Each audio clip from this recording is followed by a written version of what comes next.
এবার কিন্তু চোখ রাখছি আমরা বিজেপি খোয়াই কার্যালয়ে আলোচনা সভার দিকে, কারণ এদিন আলোচনা সভায় দেখা গেছে যে সন্ত গুরু রবিদাস মহারাজের জন্ম জয়ন্তী উপলক্ষেই একটি আলোচনা সভার আয়োজন করা হয়। উপস্থিত ছিলেন মন্ত্রী টিঙ্কু রায়, বিধায়িকা কল্যাণী রায়, পিনাকি দাস চৌধুরী, বিজেপি খোয়াই জেলা সভাপতি সমীর কুমার দাস সহ অন্যান্যরা। তাছাড়া এদিন সাংগঠনিক বিভিন্ন বিষয় নিয়েও হয় আলোচনা। সন্ত গুরু শ্রী রবিদাস মহারাজের 650তম জন্ম জয়ন্তী উপলক্ষেই বিজেপি খোয়াই জেলা কার্যালয়ে আলোচনা সভাটির আয়োজন করা হয়েছে। কি উঠে আসছে শোনাবো।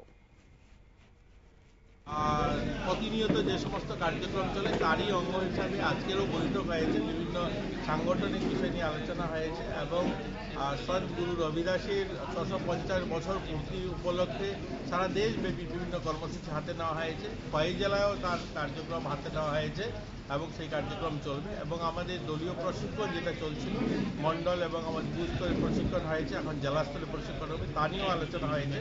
তো মূলত সাংগঠনিক বিষয়ে এখানে আলোচনা আজকের হয়েছে।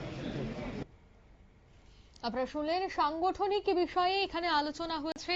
নেতাকর্মী সমর্থকদের উপস্থিতিতে চলে এই আন্দোলন আর দুঃখিত এই আলোচনা। আর সেই আলোচনা থেকেই বিজেপি খোয়াই কার্যালয়ের আগামী দিনের কাজ সম্বন্ধেও কিন্তু বিস্তারিত বিষয় উঠে আসে। নিয়ে নিচ্ছি ছোট একটি বিজ্ঞাপন বিরতি, সঙ্গে থাকুন।